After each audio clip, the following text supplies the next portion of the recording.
Hey, Catalyst crew.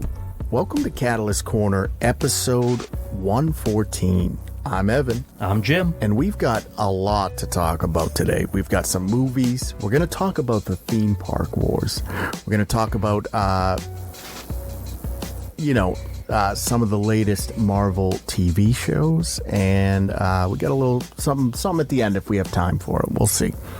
How you doing, Jim? I'm hanging in there. So, I didn't just tell you this because we were talking business before we got on. I almost killed somebody on the way here.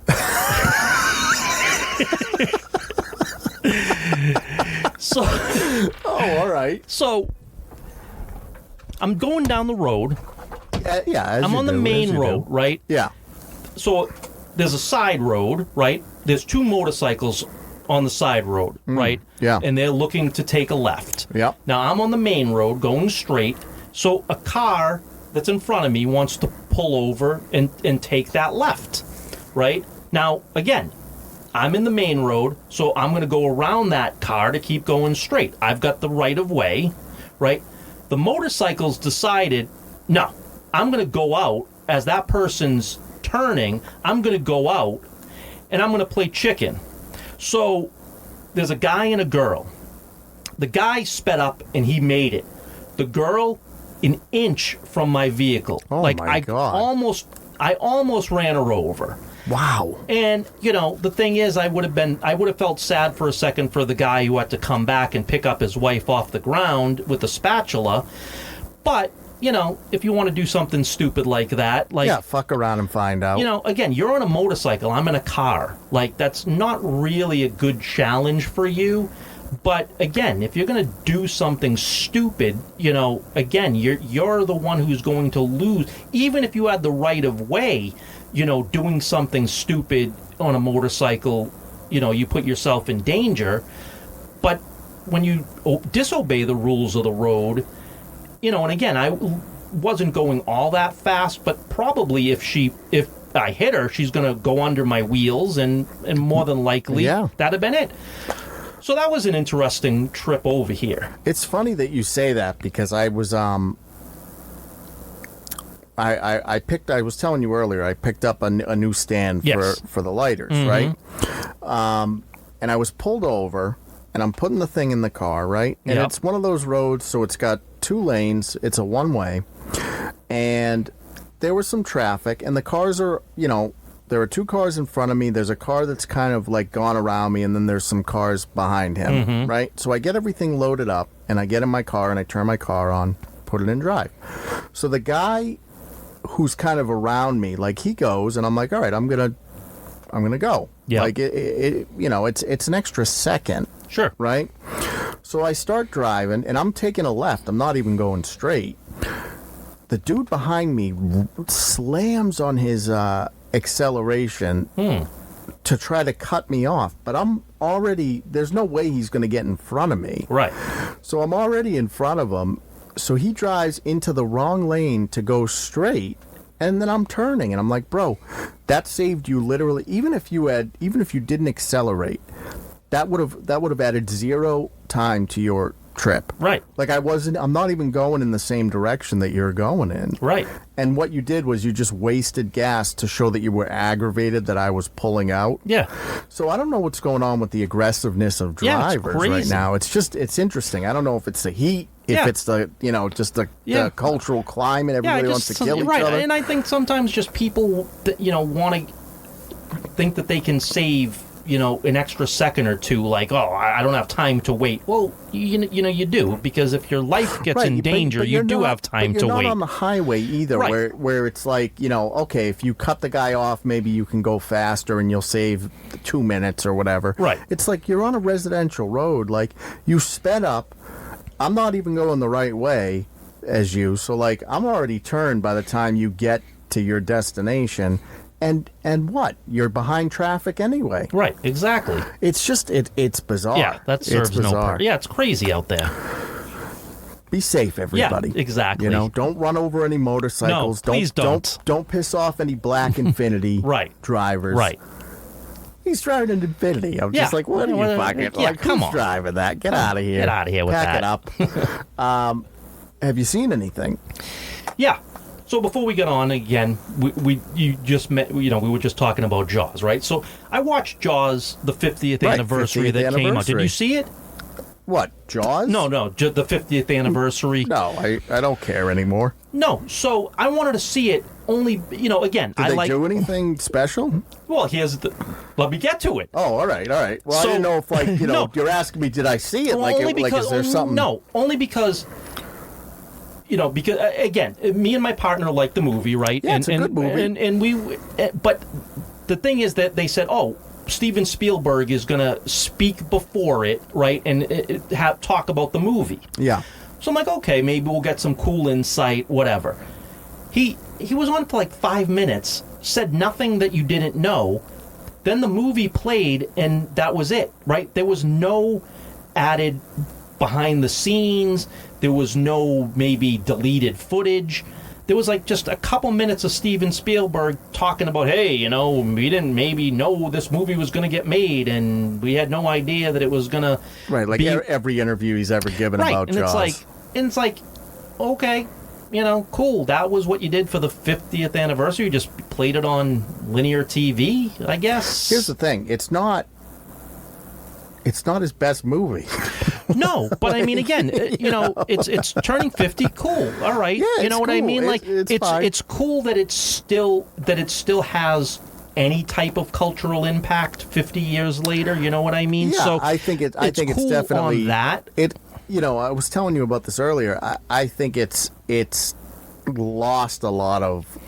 Yeah, it's not what it was, but still, there is still some impact to it. You know what I mean? Especially my generation, who still looks upon it fondly as a movie that you saw when you were young, and it did kind of make you weary about going into the water, right? I mean... And sure, and here's the thing, the way I feel about it is, it's probably not something I would actively watch at this point. Sure. But if I found myself watching it, there are I'm not going to be miserable watching. You know what I mean? It's a good movie. It's 50 years old, so it looks like an older movie. Sure. So it's not, it's not. Yeah, it's of its time for sure. So I mean, I think that's why I wasn't like, I'm going to watch the 50th anniversary. I'm like, because really, what more can you say? There's been, hours and hours of interviews from Steven Spielberg and the cast and the crew. Right. And I'm like, there's no way he's going to fucking get up here and be able to... No, I was just hoping for something that we hadn't seen, right? Make it special, right? And it wasn't. It just, they played the movie. Well, there's nothing. No, but I was hoping that maybe there was something that they were going to, spring on us. But unfortunately, they just played the movie, so whatever. But, I saw this movie. You ever heard of the movie or seen the movie The Coffee Table? No. Let me get into this one. Okay. Well, how did you find it, first of all? So I'm just looking for movies on demand. Yeah. I come across it. It's from this year, right? Oh, okay. And it was free, and it rated out pretty well. Okay. So I'm like, I say to my partner, we're always looking for a horror movie to watch, right? It was listed under horror, so it's like, let's give it a shot. I don't even know what to make of this fucking movie. Really? Right? I don't know what to make. Now, we went back afterwards and looked at it, and people are saying it was supposed to be like a comedy. And I'm like, there was no comedic elements to it at all, like the black comedy, right? And I'm I don't get, it wasn't horror and it wasn't comedy. It was like drama or, suspense or thriller, but I couldn't even begin to so it's in Spanish, right? So there is subtitles to it, okay? And the thing is, there's a guy and his wife, and she looks a little bit older than him, right? And they have a baby, right? So she didn't think she was going to be able to have a baby. Ends up that she was able to have a baby, even though the guy didn't want one. They have, she got pregnant. They have a baby. And they're moving into a house, right? An apartment. and she picks out everything, and the only thing he wanted to pick was a coffee table. Okay. So they're at this, furniture store, and there's a really ugly glass top coffee table, right? And he, for whatever reason, wants it. Yeah, he loves it. It speaks to him. Right. So I'm thinking, based upon the title and based upon, reading what it's about, like this coffee table is like demonic or something supernatural, right? Like something happens where it possesses them, whatever the case might be. So he's putting the coffee table together. It gets delivered. It's missing a screw. So the coffee table. So the guy who sold it to him said, "Oh, this glass indestructible, can't be broken." But he's putting it on, and there's a screw missing, and so it's a little wobbly. So he calls the guy. He says, "Hey, I just bought this. I need that. Bring me that screw." Guy's like, "Okay, I'll come over to your address and I'll bring you that screw." So the guy's brother and girlfriend are coming over for dinner. So the wife is like, "Hey, I'm gonna go shopping for the food for the dinner. I need a little time away from the kid. You watch the kid, and I'm gonna go do the shopping." So she's out doing the shopping. He's watching the kid, and all of a sudden, the kid's crying. Right? He's holding the kid, can't console it. And all of a sudden, you hear a crash of glass, right? Well, somehow he dropped the baby or placed the baby down and the glass. So the coffee table kills the baby. Wow. Right? Cuts the baby's head off. Wow. Right? Baby's head rolls under the chair in the living room.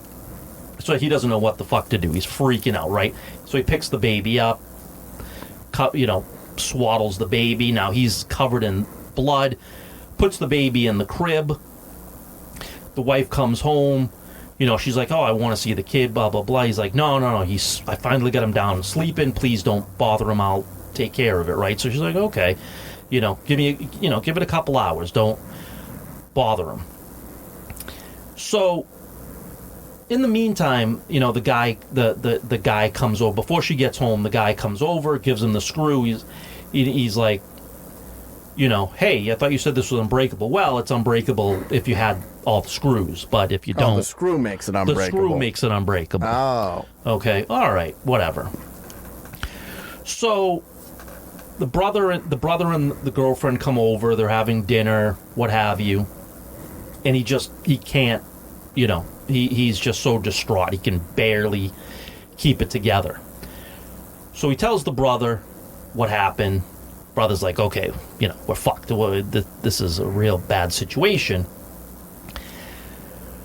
So there's a girl, and I'm kind of jumping around, but there's a couple that lives as well, a mother and a 13-year-old daughter. And the 13-year-old daughter is trying to blackmail him because she's in love with him, and so she's kind of blackmailing him, like, "Hey, you better leave your wife. If you don't, I'm going to tell her that we're in love and there's something going on." He's like, "Get fucked. Like nothing's going on." Right. So she's like, "I'm going to come over like around at 4:00, and if you better have told your wife, because if you haven't, I'm going to tell her." He's like, "Yeah, whatever." So as the brother's trying to figure out what the hell to do, the little girl comes over with her dog, and the dog finds the head under the fucking chair, pulls it out, right? And now all of a sudden everybody's freaking out.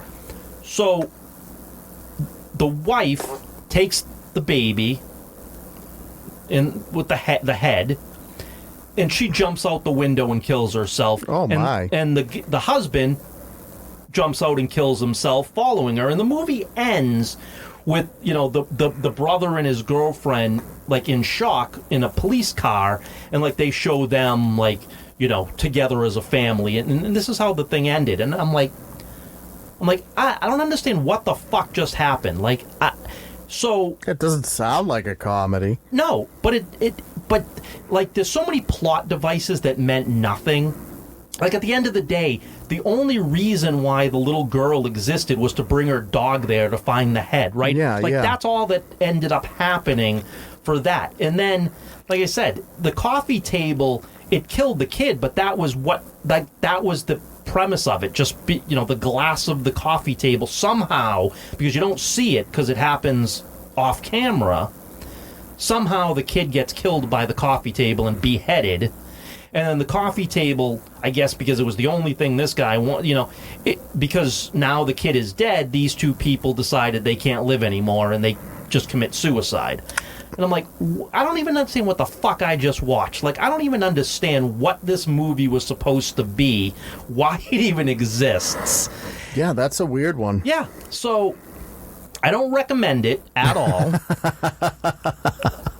But if anybody has seen it, if I'm missing something and you've seen it and you know what I'm missing, please in the comments let me know. But I don't. The only good thing about the movie, it was nice and tight. It was like an hour and a half. So yeah, that's good. That's what you want. Was about the only. That was about the only thing I could say. At the end of it, I'm like, yeah, well, at least I didn't waste 2.5 hours on this shit. Like it I don't know. I can't even begin to tell you why this movie was even made. Like, I don't even know why anybody would have thought this was a good idea. But that's what I ended up catching. Jeez. So what about you? So I caught 3. Oh, okay. So I'll do them in order of sure. Worst to best. Mm-hmm. So I watched Final Destination Bloodlines. Oh, okay. Rates out very high. Yeah. Didn't like it. Oh, okay. Here's the thing, is that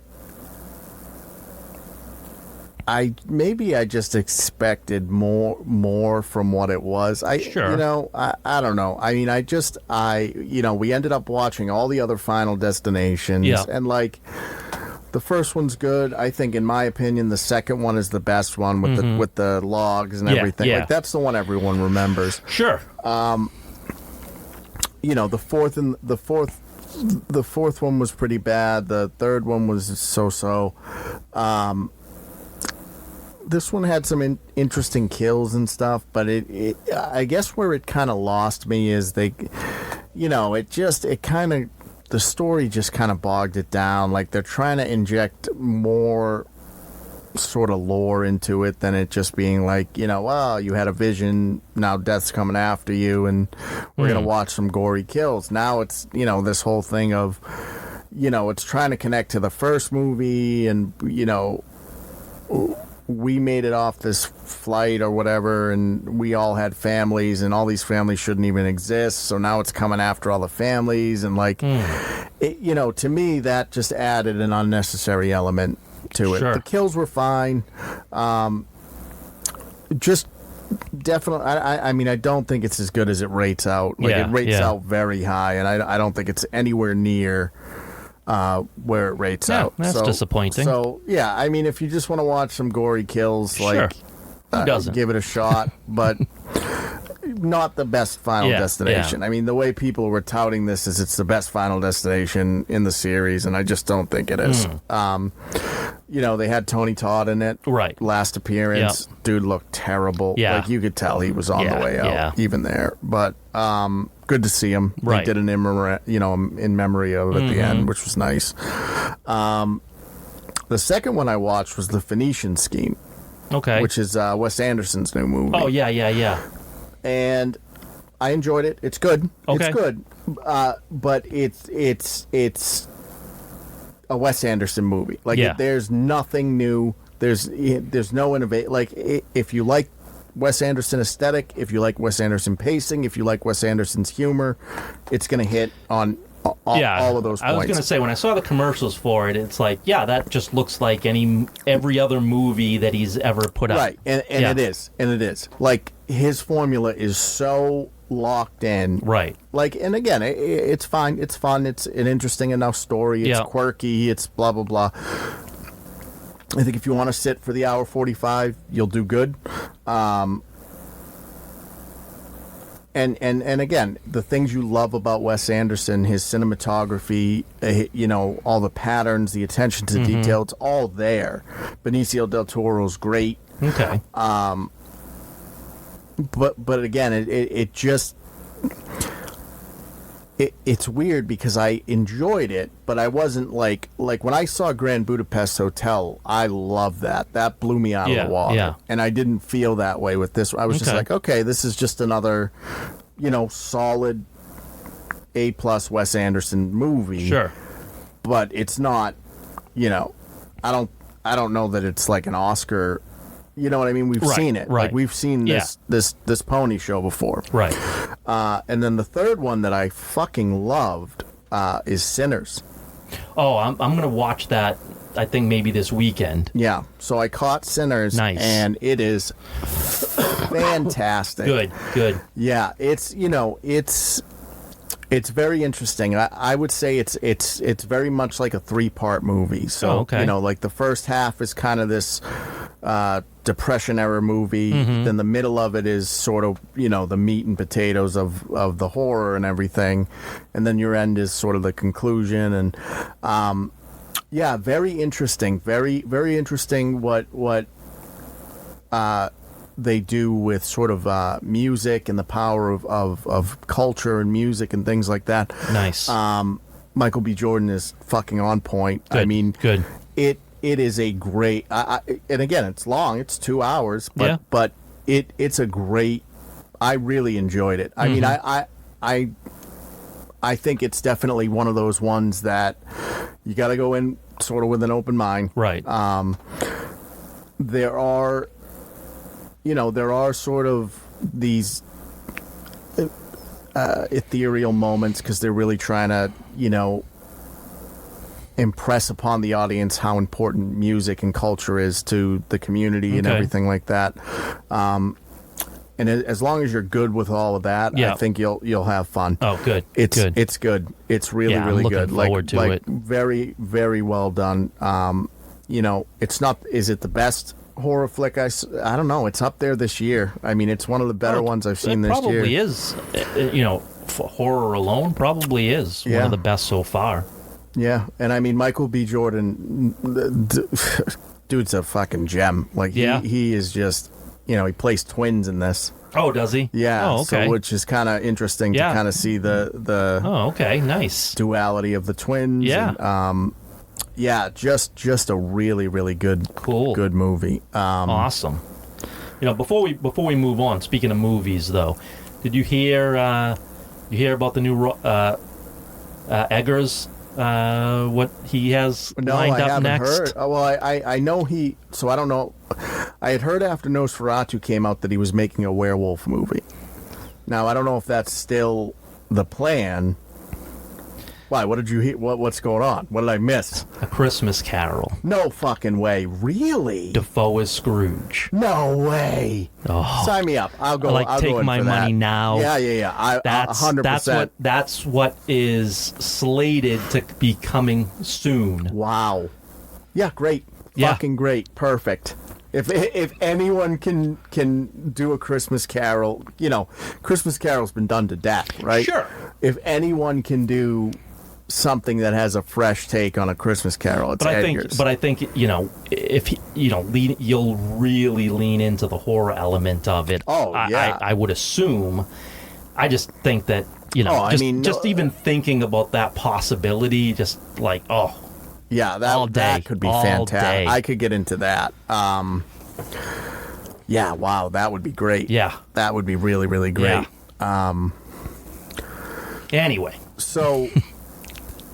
Before we get into the theme park wars, which is what I want to talk about, let's talk about kind of some of the stuff that's going on right now. Sure. So we had Thunderbolts came and went. Yep. And that was from. I haven't seen it yet. I'm gonna. No, nor have I. I'm gonna try to watch it if I can get a copy or whatever. I hear it's not bad. Yeah. Commercially, failure. Fantastic Four, I'm not hearing good things. No. Well, I don't know what the plan is with the reshoots and everything, but now they're saying that Mr. Fantastic is the main character of Doomsday. So again, like you know, okay, like I don't know how. I guess where I get kind of lost in it is how can Doomsday, if Fantastic Four is not good, how can Doomsday be good if your main character is from a movie that sucks? Well, see, and that's the problem, because your Feige, and this goes back to why I think Feige should have been fired a long time ago. My personal opinion. You're assuming that this is back, 5 years ago or so when everything hit, right? So you can say, well, Fantastic Four is about to come out. That's going to be $1 billion. And so I can now take that character and move him to my next $2 billion movie, which is Doomsday, because it's all going to hit. It doesn't do that anymore. Everything fails, but Feige is still trying to say, like, he's still using he's the mentality of, right, that, Fantastic Four is going to be a big success, and then and it's like, no, you can't continue to write these characters that are failing and continue to move it forward. Another part of my confusion is, so a lot of the leaks that I'm hearing is it's really like Sue Storm is the one that kind of she's the main character of Fantastic Four. So how does Mr. Fantastic become the main character of the bigger overarching plot if Sue is really the main character of Fantastic? Like, I just don't understand what they're doing. Like, it almost feels like a cop-out to Sue, because it's like, yeah, we'll give her the lesser movie and then put Mr. Fantastic in the movie that has more weight, and it's just like, what are you fucking doing? Right. Either she's the main character or he is. Pick who the main fucking character is. Yeah, and I don't think that there's not enough creativity in the room anymore to really plot that out. But it feels like a cop out to me. Right, but here again, I think it goes back to, look, the Russos came, they did, the Infinity War saga, right? And then they were gone. And then you lured them back with a tremendous amount of money, right? But the one thing that they did when they were here, right, originally with Infinity, is they said, yeah, I don't care if you want Captain Marvel to be the big savior of this. We don't, therefore it will not. I'm begrudgingly going to even have her in this movie, which I didn't even want to begin with. But, you're kind of forcing my hand, so I'm going to give her a small role, but under no circumstances is she going to be the savior. And I think that because they're going to be in charge of Doomsday, it's the same thing. You want Sue Storm to be the hero of Fantastic Four, that's fine. But when we get to Doomsday, that ain't going to happen with our movie. So I don't know what, you may want to rethink it or you don't, but it's not going to match. The thing that bothers me about the Sue Storm thing is that she's always been super important. Like, she's always been the glue that keeps everything together, right? Which to me is, in a lot of ways, even more important than maybe being, the quote-unquote main character or leader or anything, because she's always kept Reed, from becoming Doom. You there's always been that anchor that she's provided. Reed has always been like one step over the line to being the villain. Right. But the thing that always holds him back is Sue. Right. So like her role is so important, and if you reverse her role into making her, sort of the leader or whatever, then you're going to lose what makes Reed Richards Reed Richards, and that element of danger of, oh, if he didn't have Sue, he would just be doomed. Right, but the thing is that Reed is the savior because of the intellect, right? And not that Sue isn't extremely intelligent, but the thing is that Reed is one of the smartest characters in the universe. But what happens is Reed could easily be the villain, but Sue makes him remain the hero, and because of that, that's why Reed can always get them out triumphantly, because he's always going to, because he, she makes him focus right in the super heroic way, important to the story in that regard, right? And she holds the glue of all of them, of the family together, right? And Human Torch. To me, maybe that's not quote unquote as glamorous as being the Reed Richards or whatever. Yeah, but it's as, if not more important than any other role in the group. And if they wanted to go down that route and focus on how important she is to the Fantastic Four, I'm all for that. Yeah, because again, it all falls apart without Sue. Right. Well, see, I mean, the thing is, Reed is the gun, and Sue points the gun. Right.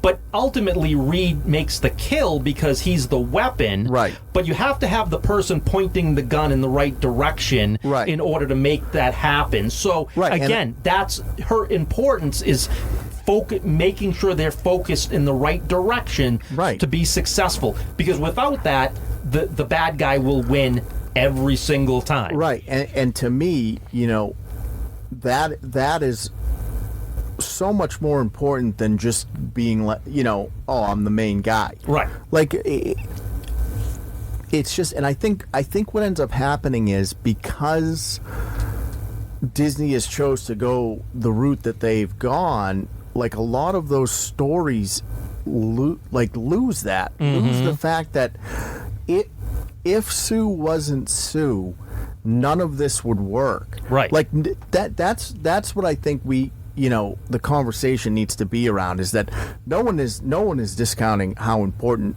Sue is. Right. Like, she's keeping everything together. She focuses Reed. She stops him from going that extra step and becoming, a monster. But and again, we'll have to see what they do with the movie. Like, I don't want to make the assumption. Sure. But if they turn her just into the another fucking I hate to say girl boss, but if they do that, then I don't understand, like why even have Reed? What's even the point of Reed? You know what I mean? It's like if she's the one with all the powers and she's the glue, then the fuck is Reed even doing there? Right, and that's not what she is. She's not the guy. She's a important piece of the team. Right, the guy but doesn't she's not exist. the But the guy doesn't. He's not the guy without her. Right, and that's what makes it all work. Right, and that to me is just like how can you discount, how can you want to morph her role when it's so important to the story, because without her, he's not the guy. Right. Yeah, and that's where Feige's shortcomings come in, because he's so intent on wanting to make girl boss after girl boss. Again, and we've talked about this before, Feige had that mandate in phases 4 and 5, 50% female. All, as diverse as it can possibly be, and 50% of the heroes are going to be female. And he carried that through. And it couldn't have failed more spectacularly, not just because, but in order to do that, but part of it is, again, a lot of these characters that they're pushing, to be main characters had vital roles in a lot of stories, and because they're changing the character, those roles are kind of being left by the wayside, because you can't be the glue and holding everything together and keeping Reed or whoever on the right track and be the main character. It's just not how it works. Right, and the other part of that is that in order to make your vision happen, you have to promote C and D level characters to A level characters, and that is not going to work. You can't just say they are because you want them to be.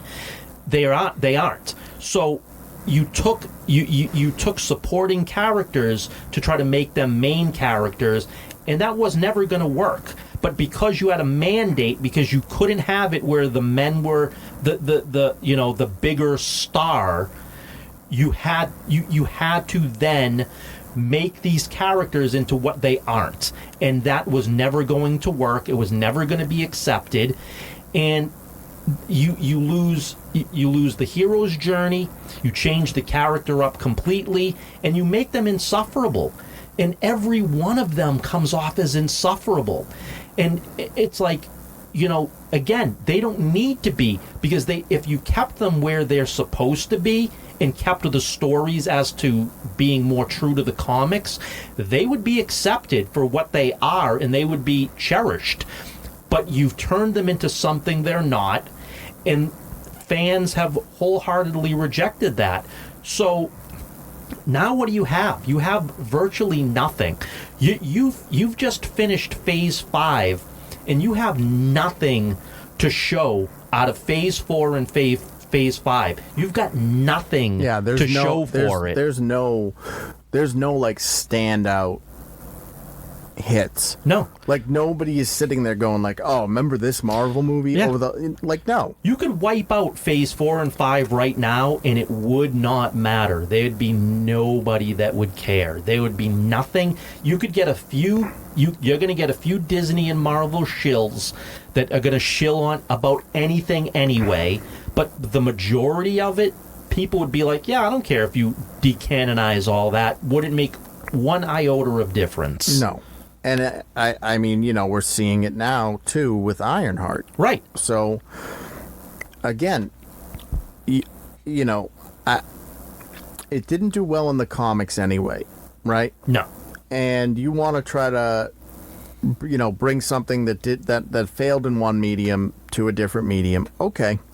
Fine, whatever. It could have worked.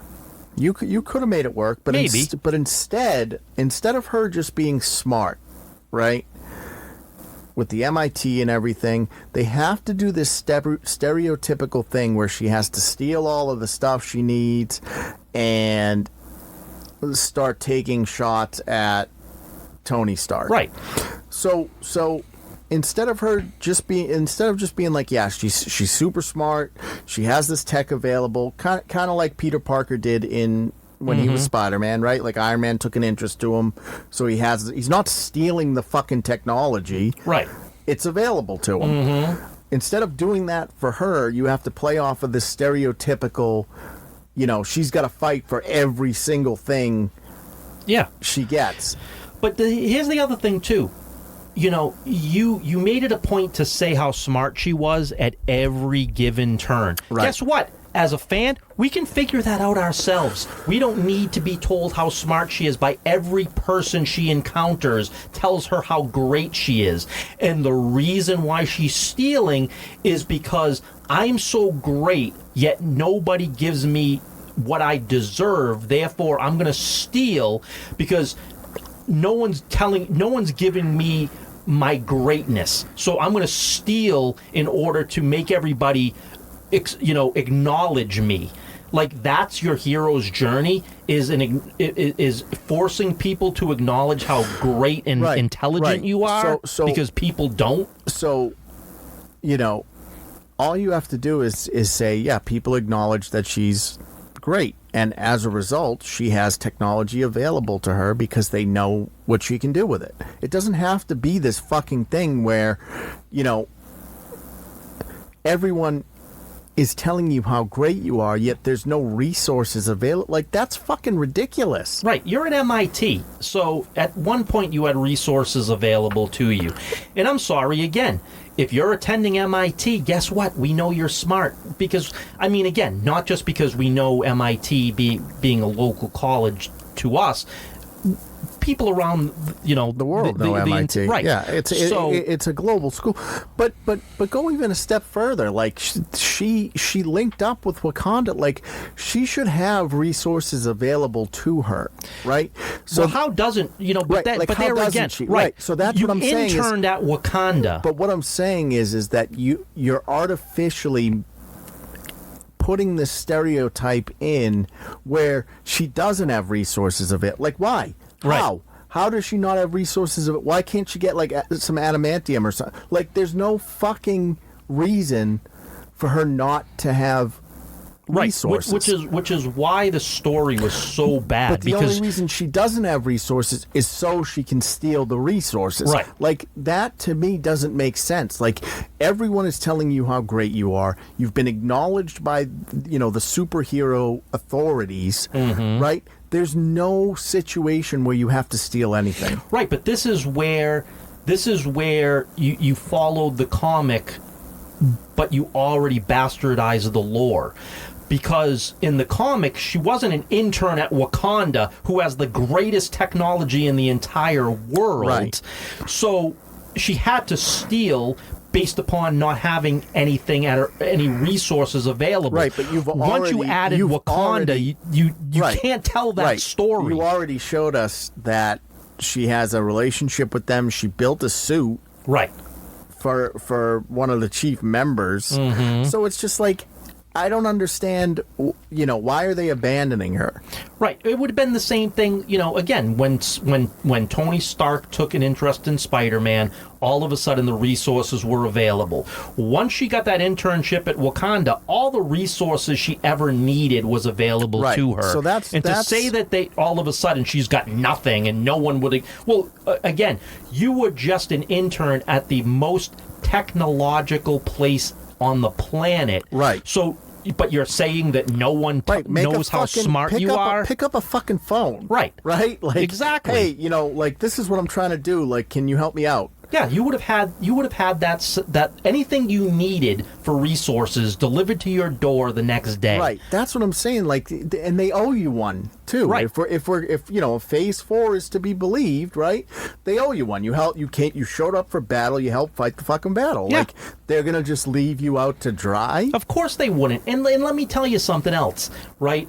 Tony Stark is dead. Right. Did anybody ever say Stark Technologies is dead?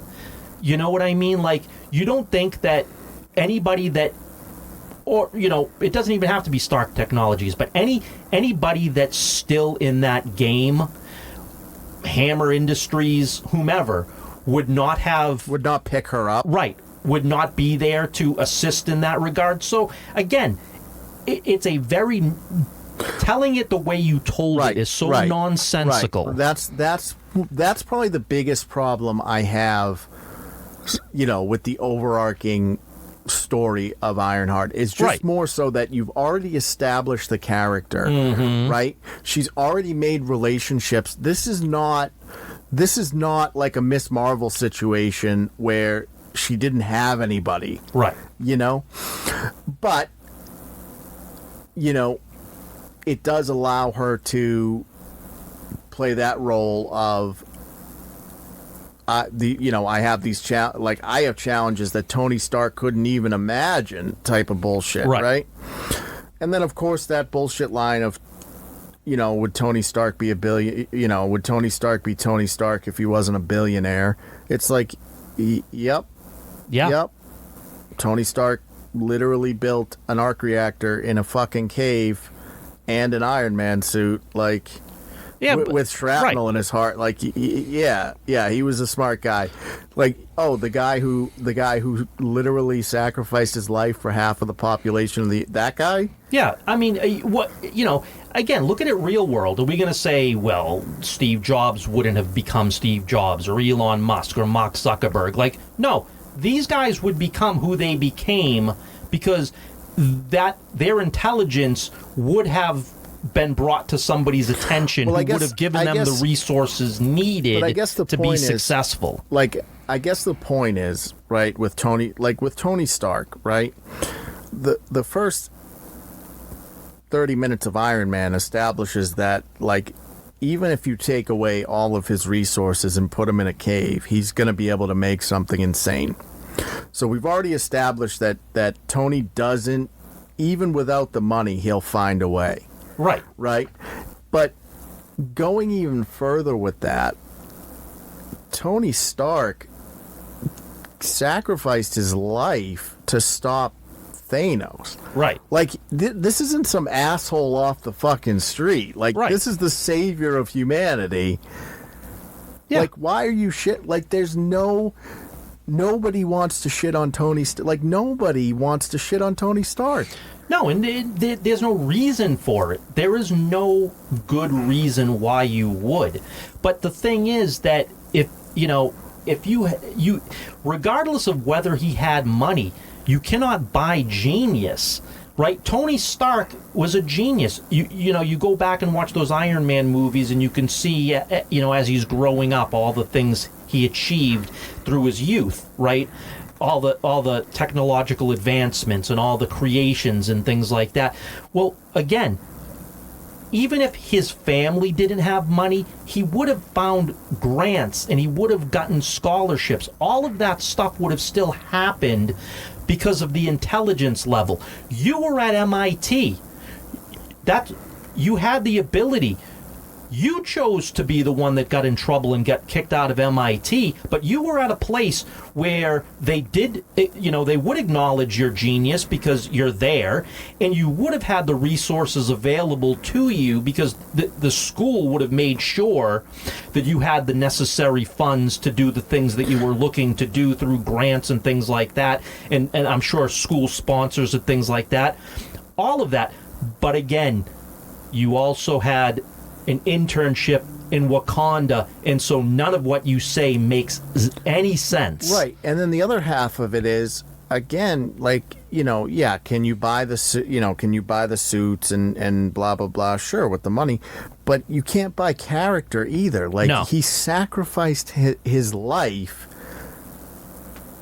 Like, it doesn't matter how many billions of dollars you have. Like, the dude snapped. Right. He made he did the snap to stop Thanos. Yeah. So, like, what are we shitting on this guy? Like, what did he do? Right. Yeah, it made zero sense. It didn't help the plot whatsoever by doing that. But on the real life situation of Robert Downey Jr., has it been more apparent that Robert Downey Jr. has no cachet whatsoever, right? I think it's very hard to do a Marvel movie and then do anything else. Well, no, but what I mean is, you had the reveal that he was going to be Doom, right? Yeah. And that was met with just as much people that hated it as liked it. Right. Then you did the chair reveal for Doomsday with him at the end of it, and that didn't go over well at all with anybody. And almost it's never talked about. No one even gives a shit about it. And then he went on Good Morning America to support this show, and this show bombed epically. So, I'm just saying, Robert Downey Jr. doesn't have any sway.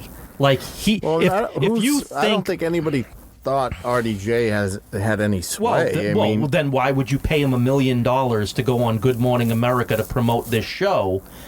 Well, I think inside of the Marvel universe. No, because you thought that that by him endorsing it, that people would flock to go see it, and people, and again. Yeah, but that goes back to the celebrities don't have the weight that they had. But this is my thing. Tony Stark, a lot of weight. Robert Downey Jr., 0 weight. Like, there is... differentiate. Understand. People care about Tony Stark. Right. I think not Robert Downey Jr. I think the audience makes that pretty clear, though. Right. I mean, like, who cares what RDJ endorses? But you paid him $1 million to go endorse this show, and this show is going to go down as one of the lowest rated Disney Plus shows that you've released. And again, it just understand that Marvel as an entity is dead. Like, the MCU is dead. It's not, it's not without the ability to be resuscitated, but for all intents and purposes, it's virtually dead. And you're not, right now, there's nothing you're doing that really is going to truly be successful. You're going to get some, maybe word of mouth, like Thunderbolts. Okay, it wasn't despised, but the the financials show that it was. Yeah, Thunderbolts might find some life, like on streaming. Right, it might.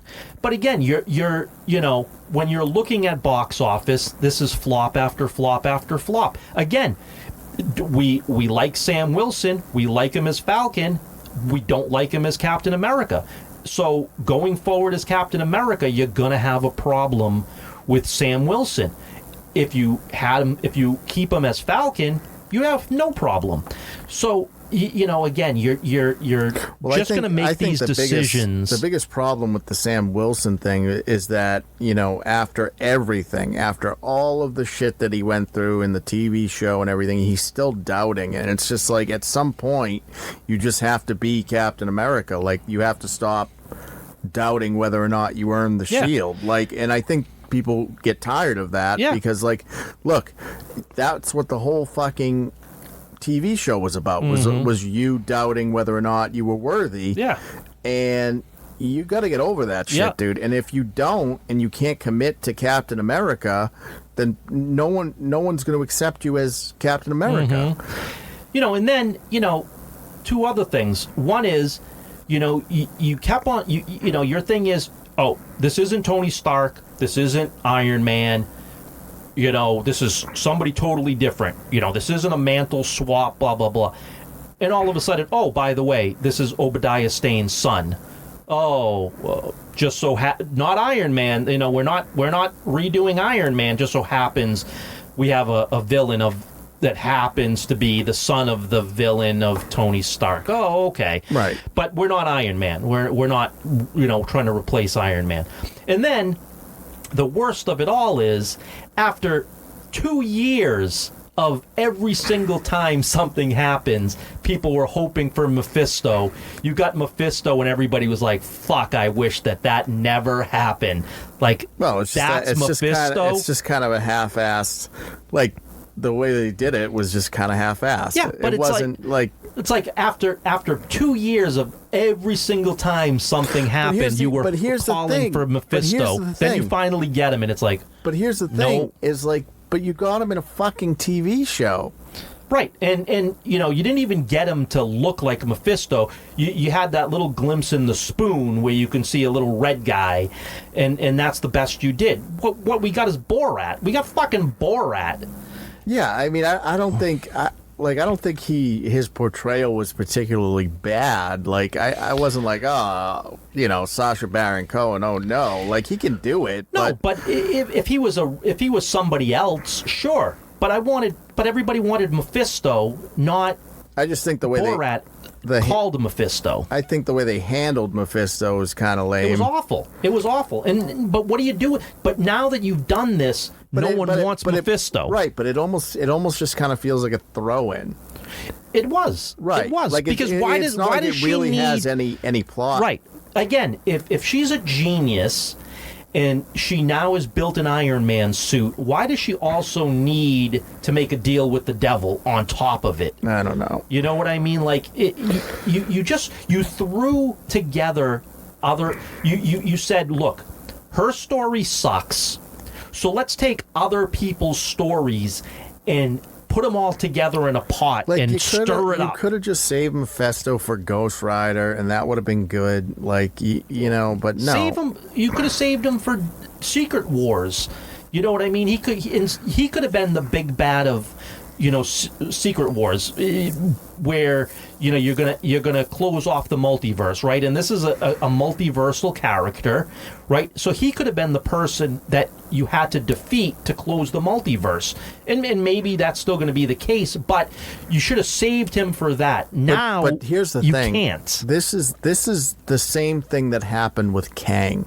Is I think when you introduce these characters in TV shows, for better or worse, it lessens the weight of the character. Sure. So it's like you wanted Kang to be the big bad, but you introduced him in Loki.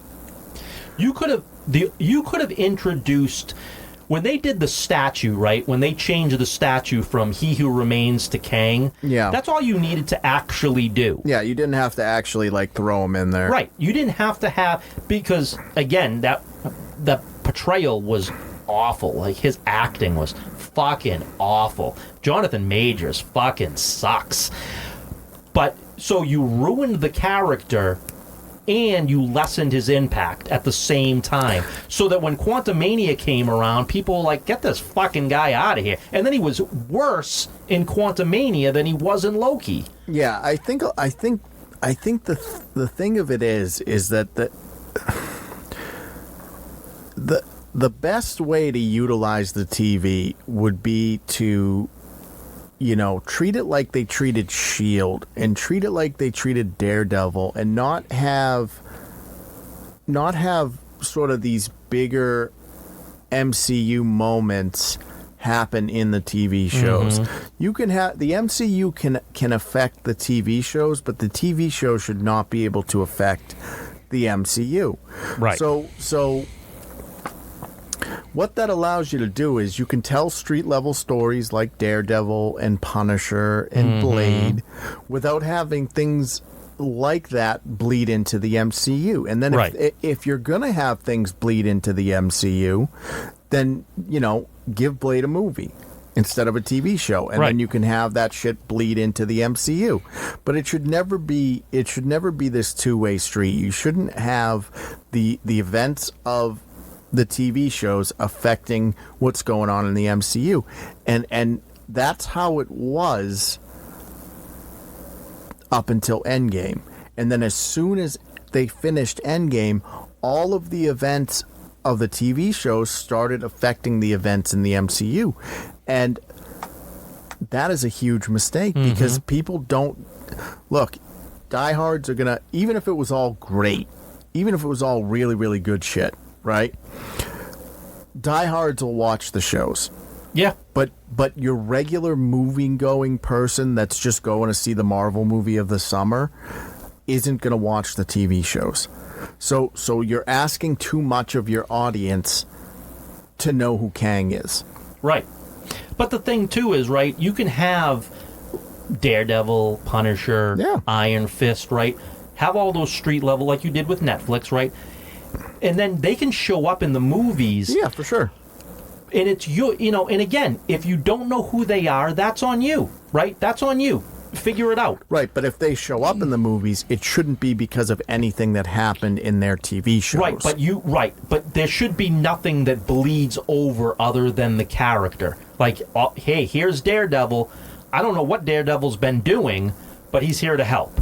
Like, I know, hey, he helped me out, whatever, in a situation. Yeah, but they did it perfectly with the Spider-Man, right? When they introduced Matt Murdock. Right. Like, he just showed up, he was there, and then he left. Yeah. Like, nothing he was doing on the Netflix shows mattered in that moment.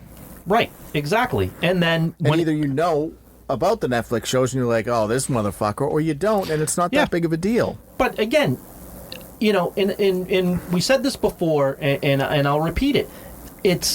I don't think it's homework to watch. If you're going to put out, say, two Disney Plus shows a year and 2 movies or 3 movies, I don't think that's homework. I don't think that's unreasonable.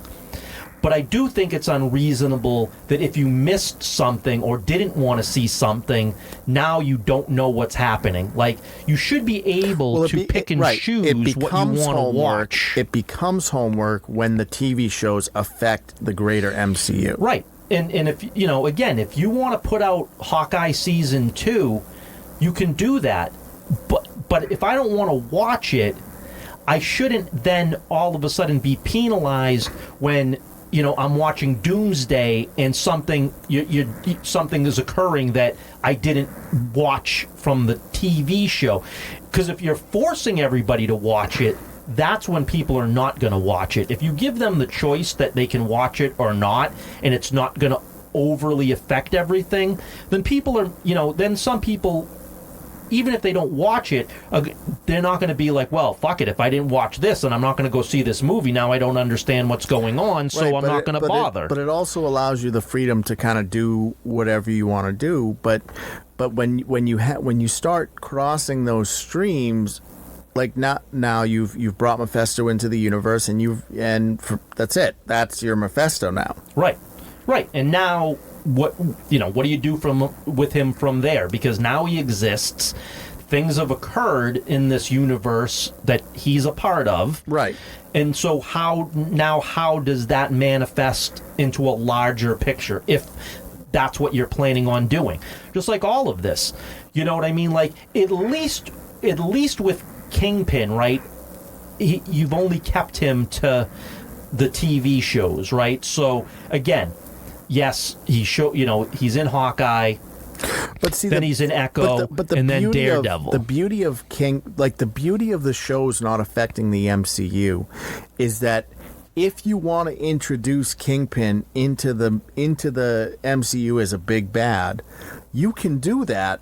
And then there's supplemental material you can watch, but it doesn't matter because because the way you need to approach it is when you introduce him into the MCU should be the audience's first introduction to him. Mm-hmm. And so if it's just because there's shit that's already there, like whatever, it's there, but that's what he was doing on the street level, which doesn't matter with the MCU. Right. And conversely, you don't have to bring everything from Disney Plus into the movies. Like, they can exist simultaneously, but like Ironheart, from this point forward, never has to be seen in a movie again. No. Like, you don't have. But if you want to have an Ironheart season 2, which I don't know why you ever would, I'm just going to use that as an example because it was, so terrible that I can't see them being that stupid. But if you did, then okay, then Ironheart next appearance is in her own series, and she doesn't ever have to appear because there's no need for that character. That character isn't well received. No one cares enough about that character. But if you, for whatever reason, need to continue on with that character, then just keep it on Disney Plus. Right, you have avenues where you can do it. Basically, if you choose to do characters that aren't being successful, but you, for whatever reason, want to continue their story, then you keep it on Disney Plus. You don't have them cross over to the MCU. What they're doing doesn't impact the overall MCU. And, again, maybe down the line you meet up, and if you don't know who it is, you don't know who it is. And that's your first introduction, and you follow the story from there. But it was like S.H.I.E.L.D. Like the agent would pop up in the movies, right? Mm-hmm. But it didn't affect the movies. Right. Like, whatever he was doing on the street level never impacted what was going on in the movie. He might show up in the movie. Yeah. And it's just like, oh, this motherfucker. But it was never the shit that was going on the ground level was impacting what the Avengers was doing. It was never that. No, and when Samuel L. Jackson's Nick Fury appeared on S.H.I.E.L.D., when he went back to the MCU, there was no impact to his appearance on S.H.I.E.L.D. because there wasn't a need to what I mean? He went on the show, was on that episode, and then there was no carryover. Where they lost the plot was they started releasing big bads in the TV shows, mm-hmm. and it's like this is not the place to release your MCU big bads. No, that's not where it belongs. No, definitely not. Definitely not. And I don't mind a little bit of carryover. Like, hey, if your thought is, hey, you should watch everything that we put out, like, I understand that, and I'm not going to begrudge you for that, that line of thinking, but it should be minuscule. It should be very minimal of a carryover if you do it at all. Like, if you you can mention something. If like you did with the snap, right? The snap happened, and if you want to talk about on Hawkeye the snap, right? Again, there doesn't have to be carryover, but you can mention an event that occurred. Just like you talked about on S.H.I.E.L.D., you talked about the events of New York. Right. You don't have to go in detail. I think events that happen in the MCU can most certainly impact the TV shows, but the TV show events should not impact the MCU. No. Because ultimately what that allows you to do is that allows you to keep your fan base in the movies, and then if you want more, it's there. Right. You don't have to have more, but if you want it, we got it for you. Yeah. Yeah. But they didn't go that route. They said, no. Kang's the next big bad, and we're introducing him in Loki. And if you want to know about Kang, you have to watch Loki. Right. But you also introduced a lot of things that impacted the movies, and you had to know what happened in the TV show to understand why it's happening in the movie. And that should never be the case. Because now you are forcing people to watch TV shows, dedicating whatever it is, 8 hours, 10 hours, whatever it might be. That to me is Feige's biggest sin. Oh, absolutely it is. Like you want to push whatever characters you want to push. No worries. Like whatever, man. Do whatever you want to do. You have control. Whatever. The biggest sin was instead of it being, we have more content if you want it. He in his hubris said, you got to watch this shit or you're missing out. And that to me was the biggest mistake that MCU. Like again, we had some fucking bad movies in the first half of the MCU. We had Thor: Dark World. Like we had bad movies. Sure. We had Iron Man 3. Like there were bad movies, and it's not a perfect set of movies. No. But it's still looked upon as the greatest time for Marvel because there was more good than bad. And you didn't have to watch Agents of S.H.I.E.L.D., which was the only TV show at the time, for any of it to make sense. Right. And they didn't do important plot points in Agents of S.H.I.E.L.D. that you would miss out at when you saw the next movie. Yeah, and also, the movies were more self-contained. Yes, that's, you can have, Thanos show up at the end of a movie and say, okay, there's something big coming. But the majority of that movie is spent on that particular hero. You know what I mean? Like, you can have, like at the end of Incredible Hulk, right? You had what Tony Stark goes into the bar, talks to Thunderbolt Ross, right? And you set up the Avengers, right? So you can have that little teaser, but the movie was about Banner and the Hulk. Right. There was nothing else within that movie that you had to make where I got to include this, I got to include that. I mean, you had where, they had Captain America's shield at one point. You took that out because, again, you didn't need to have the reference to Captain America, right? You can have your teaser at the end to show what's coming in the next movie, just like when you did, the end of Infinity War, right? You hit the pager, you got the Captain Marvel symbol. Okay, next up is Captain Marvel, but you don't have to watch Infinity War to watch Captain Marvel. You know what I mean? Like these movies should be self-contained to the hero in their story arc, not the greater story arc, just their personal story arc. And then when you get to those team ups, that again, either you watched it or you didn't. That's entirely up to you. Right. And I think another problem that Marvel's running into is every fucking movie feels like an Avengers movie. Right. Yeah, because you try to now put so many heroes into every single movie, and you're trying to move 3 or 4 plot points at the same time, as opposed to you used to just do one.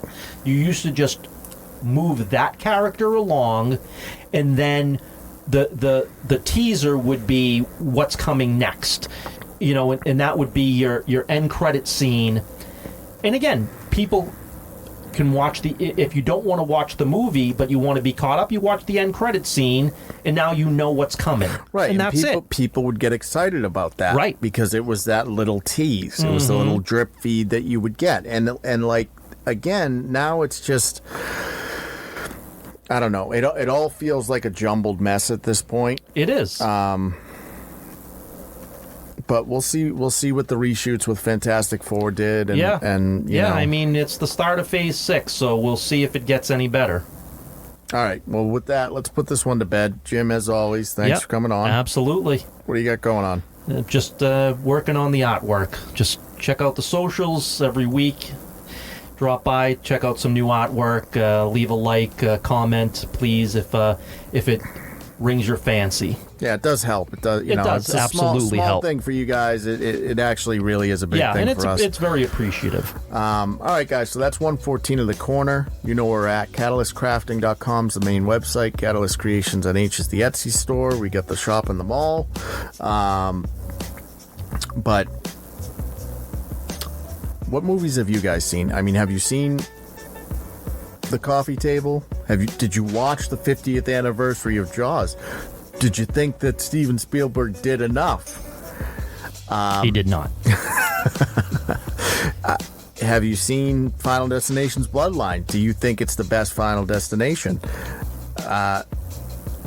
Did you watch The Phoenician Scheme? Is it Wes Anderson's best movie? Is it just more of the same? Like, what do you guys think about that?